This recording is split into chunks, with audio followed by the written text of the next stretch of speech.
की या राज्यामध्ये भले 8, 9, 10 पक्ष असतील, परंतु या विधानसभा मतदारसंघामध्ये फक्त 2च पक्ष आहेत. एक म्हणजे राजन पाटलांना मानणारा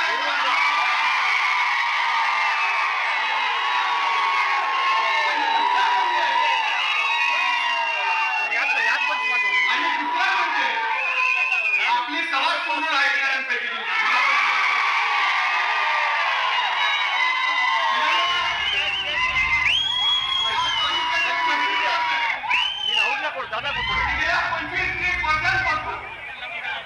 या तालुक्याला आदरणीय दादांच्या मार्गदर्शनाखाली, दादांच्या नेतृत्वाखाली राष्ट्रवादी काँग्रेस पक्षाचा आमदार त्या मतदारसंघातून निवडून देण्याचं त्या ठिकाणी काम केलं.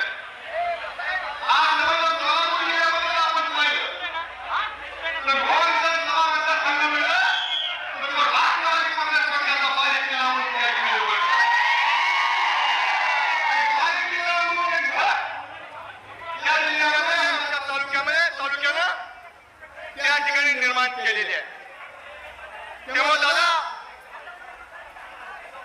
गेल्या 5 वर्षामध्ये तसं जर आपण पाहिलं तर 1995 पासून आदरणीय राजन पाटलांच्या मार्गदर्शनाखाली, नेतृत्वाखाली या तालुक्याने राष्ट्रवादी काँग्रेस पक्षाचा आमदार या ठिकाणी निवडून दिला. सलग 6 वेळा या तालुक्यातून विधानसभेचा आमदार हा राष्ट्रवादी काँग्रेस पक्षाचा या ठिकाणी निवडून आला. 2009 ला आमचा मतदारसंघ आरक्षित झाला. तेव्हा या तालुक्यानं जरी मतदारसंघ आरक्षित झाला असेल तरी सुद्धा आपल्या पक्षावरची निष्ठा ही अजिबात या ठिकाणी ढळू दिली नाही.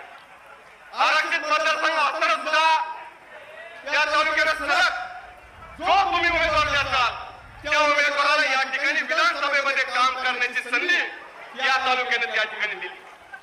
2009 ते 2019 या 10 वर्षामध्ये दादा आम्हाला पाहिजे तसं काम माझ्या तालुक्यामध्ये, माझ्या मतदारसंघामध्ये त्या ठिकाणी झालं नव्हतं.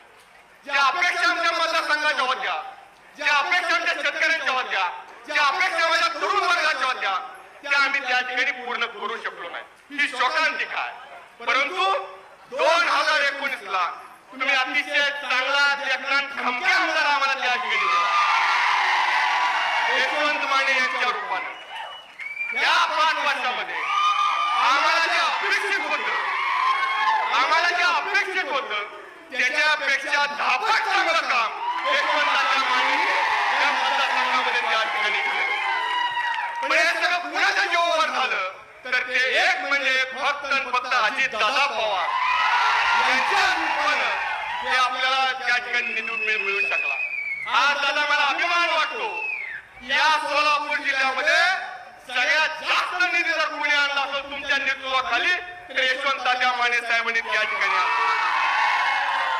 आम्ही ज्याच्या आदरणीय दादा असतील, आदरणीय आमदार साहेब असतील, दादा ही दोन नेते म्हणजे तुमच्याकडे विकासाच्या मागणी त्यासाठी आले त्यावेळेस तुम्ही त्यांना रिकाम्या हाताने कधी मोहोळकडे त्या ठिकाणी पाठवलं नाही. तुम्ही 5 वर्षामध्ये आम्हाला 2700 कोटी रुपये त्या ठिकाणी दिले. त्याबद्दल दादा तुमचं आणि तुमच्या सर्व सहकार्यांचं तालुक्याच्या वतीने मी अगदी मनापासून त्या ठिकाणी आभार मानतो. तुम्हाला धन्यवाद त्या ठिकाणी देतो. आज दादा जनसन्मान यात्रा त्या ठिकाणी पार पडते. आम्ही बघतोय संबंध राज्यामध्ये अतिशय उत्साहाचं वातावरण संबंध राज्यामध्ये तरुण वर्गामध्ये त्या ठिकाणी निर्माण झालेलं आहे. तेव्हा मला खात्री आहे की 2024 ला सुद्धा राष्ट्रवादी काँग्रेस पक्षाचा आमदार त्या मोहोळ विधानसभा मतदारसंघामध्ये त्या ठिकाणी निवडून येणार आहे. त्या ठिकाणी दादा मी अधिक जास्त बोलत नाही, परंतु जाता जाता एक छोटीशी मागणी मी तुमच्याकडे या ठिकाणी करणार आहे.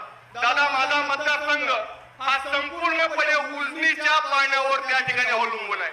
आमच्या शेतकऱ्याला शेती करायची म्हणली तर उजनीला 100% भरलं तरच माझा शेतकरी तो शेती करू शकतो. हे भोगावतीमध्ये त्या ठिकाणी आणलं पाहिजे. तो दादा आम्हाला खात्री आहे आज 2 महिन्यानंतर विधानसभेची निवडणूक होते आणि 2 विधानसभेची निवडणूक झाल्यानंतर आमच्यासारख्या तरुण कार्यकर्त्यांची इच्छा आहे तमाम मतदारांची इच्छा आहे आणि मला खात्री आहे की 2024 चा मुख्यमंत्री अजितदादा पवार